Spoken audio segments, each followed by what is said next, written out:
Hey, welcome. Yeah, hey, great. Yeah, Please same time. Don't same time. Yeah, you're really. Yeah. Love the way that we can just finish each other's sandwiches. Hello and welcome to the Climbing Daily Wednesday news show. I'm Matt Groom. I'm Hugo Pilcher. This is the news. Oh, it's so slick. It's good. So you're going to kick us off? I'm going to kick us off with a first ascent in Yosemite, which you don't hear of that often, but Nico Favres and Alex Morris have done a route in the Ribbon Valley, which is on the looker's left of El Capitan. So as you're looking at El Capitan, it's kind of hidden around the corner. I'm not taking the piss. It's kind of hidden around the corner. You can't really see it. It's kind of in the shadows. And during up until the spring, there's a massive kind of waterfall there. One of the biggest waterfalls in America, from top to bottom. And it starts to dry up kind of August time. And about now, there's obviously pretty good for ascents. So short window of time to get this thing done, right? Absolutely, yeah. So it's a 7C plus 8A route. They called it Eye of Sauron. And great name. Really, really good name. And yeah, they basically did it kind of bolts free. So they did it all trad gear. So any anchors and stuff like that was all balanced trad anchors. Yeah. Technical terms. Exactly, yeah. And yeah, so they did it. It was a kind of day's push, single push. Yeah, really, really impressive. Awesome. Yeah. Literally hours after last Wednesday's news show, when we were talking about Adam Ondra climbing one slap, Stefano Ghisolfi repeated it. So it's had a second ascent. So as we said, it's the direct start to one punch, which is Stefano Ghisolfi's 9A plus route. This is 9B. Has a direct start with a new bolt in the bottom of it.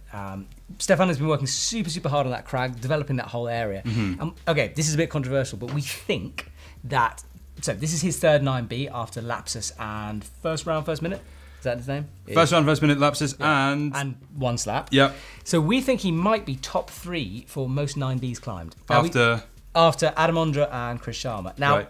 We're saying this because it is quite difficult to actually get information on this. Alex Magos, we think, has only done 2. Stefano's done 3. Yep.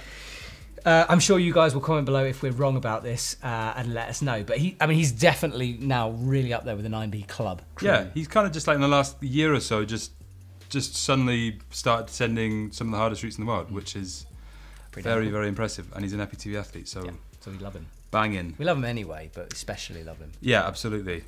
Speaking about Italian climbers, Gabriele Moroni, another very strong Italian climber, has done an 8A boulder. I'm going to have to look at Matt's computer for this because it's really hard to pronounce.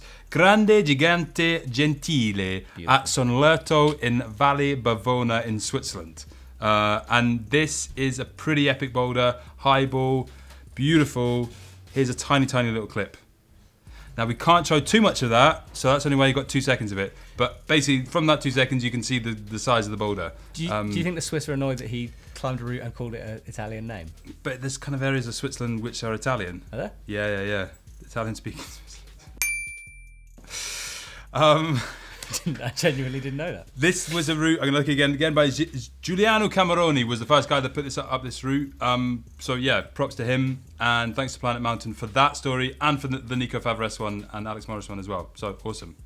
Now we know that La Sportiva Legends Only is news. We get that, but we were there and we filmed a highlight package show, amazing thing, which is coming out tomorrow, Thursday, on EpicTV. So we don't want to reveal too much right now in the news show. But what we can tell you is the climbers that were there. You want to list the climbers that were there? Shauna Coxey, Melissa Leneve, Petra Klingler, Kaci Kadic, Fanny Gibert, and Stasha Gecko. Jeez. Why did you put us? You didn't need to say that. I know, but I thought, if we're going to give some kind of news about it, then we should give some. You got a bit red after not remembering the names. I couldn't remember her name. Anyway, we're not going to give away the winner, although you might have a clue. But yeah, that show will be coming out tomorrow.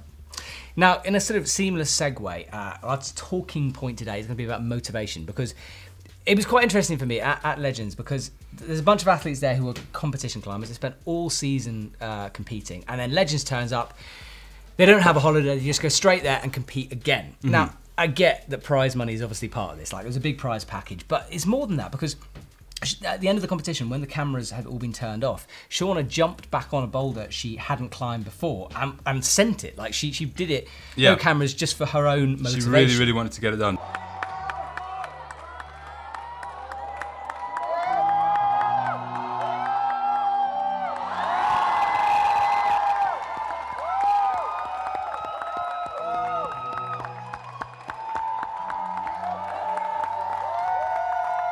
Now, what I am kind of interested in is this like whole competitive motivation thing, because you get climbers who stop competing. They go, you know what, I'm done with that. I'm just going to rock climb, but they still rock climb hard. It's not like they just chill and do some 9As, some 6As. You know, they're still pushing the boundaries. So, what is a climber's motivation? What's your motivation as a I think climber? you just kind of always want to get better, don't you? You want to kind of keep pushing.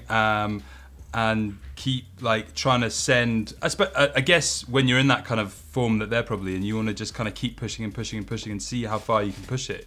And I do generally think that they are not that necessarily competitive with each other. It's more like there was quite a nice camaraderie kind of feel to it then.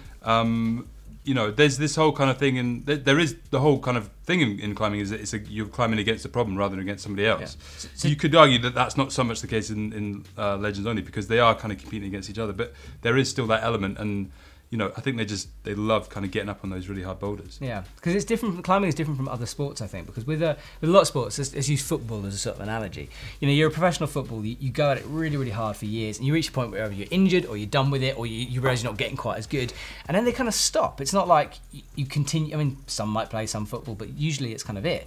Whereas climbing, you get to that point with competition climbing, and a lot of climbers continue to climb. I know some don't, but a lot of them kind of push through and climb harder things once they stop competing, which I find quite interesting. Yeah. What's your motivation? It's a good question, because it honestly comes in and out for me. Like, and I think for me, being involved in the climbing world and seeing it all the time, it's sometimes actually hard to go away and then climb in your free time. Yeah. And that sounds weird to everyone, but it does kind of get that sometimes. I think for me, this year has been coming back from this injury. So I've got to eat to pee. I'm not allowed to pee until I've eaten. And like trying to regain some semblance of strength, but also it's having a project, and I think maybe that's it for the athletes. For me, it's like I've got a trip coming up, I want to get strong for that, so I'm going to train hard for that. With an athlete, it's like, oh, I've seen this line, it's incredible, I want to be on my best form for that. Yeah. Because what you don't see with climbing as much as other sports is athletes retiring and then coming back to competition climbing as much. Whereas something like boxing, a lot of boxers will retire and then like 3 years later be like, I'm ready for the ring, come back, usually get beaten, but come back. Why do you think climbers don't have that drive to do that always? I think they're kind of, that motivation kind of starts off like obviously when they're young and they're like kind of more geared towards kind of competitions, and then as they kind of grow older, I guess they kind of see the kind of the beauty of kind of climbing outside, and that is the way of kind of seeing the world, and actually maybe it's like taking all the elements of the sport that they like and kind of leaving maybe behind the more kind of competitive stuff, and that kind of motivation and that kind of enjoyment of it keeps them going for another 20 years or so. Because it is a different skill, isn't it? If you're like someone like Shauna is incredibly fit on plastic, and that requires a very special skill. And actually Bjorn, who's the organizer of Legends, was saying how, we were talking about how they haven't had as many American athletes coming in. He was saying because some of them, the ones he's had in the past, don't compete on plastic as much. Someone like Jimmy Webb, okay? Yeah. We know how strong he is. He comes to Legends and it's a different kind of a setup, different league, because plastic climbers are ridiculously strong at doing that. Yeah. And you know, I don't know where I'm going with this, but it's a different skill, is my point. Yeah, absolutely. Maybe just the motivation to kind of come over and compete in plastic isn't quite as strong as it is for the guys that are doing it all the time. Yeah. I mean, those guys that are at Legends Only, they spend all their season competing on plastic. A lot of them, yeah. And so it's just kind of another thing, another tournament for them. Well, I mean, it's not another tournament for them because it's a very special tournament, but yeah, it's just kind of extending that season a little bit longer. Yeah, I don't know. It's just, I think climbing is just a different sport from anything else. It's like the motivation keeps, and I think what's interesting with climbing, it regenerates itself. Yeah. Like, you know, if you like, I don't know, if you like football, then you know that's kind of, there's one thing you do, you play football. Whereas climbing, you can go bouldering. If you get a bit like injured, you could go alpine climbing. It just develops for you as a climber. So maybe that's it as well. Also endurance as you grow older. True. Runners, they get better as they get older. Yeah. So let's talk about videos on the EpicTV website. Now, Adam Ondra has just dropped the teaser for Silence, the world's first 9C.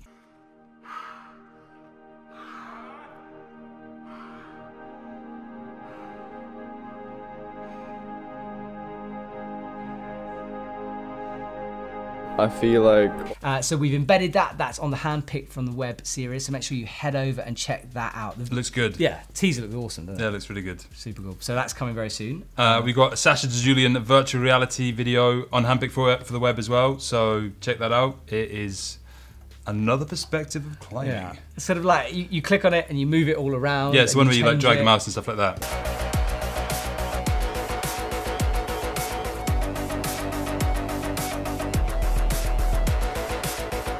That's cool. There's supposed to be a future Wednesday show. It's got technology changing in climbing because like GoPro's Fusion thing they've released, like that gives the power of 3D into the normal consumer. Yeah, absolutely. And actually, we get sent quite a few virtual reality videos for 6 cents. Okay. And our player itself doesn't quite play that, so we always have to kind of say no. But this is the first one because it's an embed, because it's YouTube, which allows that you can watch it, and it's. I don't know, let us know what you think. It's not everyone's cup of tea for sure. But Sure. I just want to drop one more. The vlog, Cold House Media vlog. They are now in Australia on the Grampian, sending hard in a whole bunch of caves. It's very hot, but they found some pretty insane lines to climb. So check that out. That's on EpicTV. Yep. There's always a couple of their videos up on the homepage. So Look at these swoops.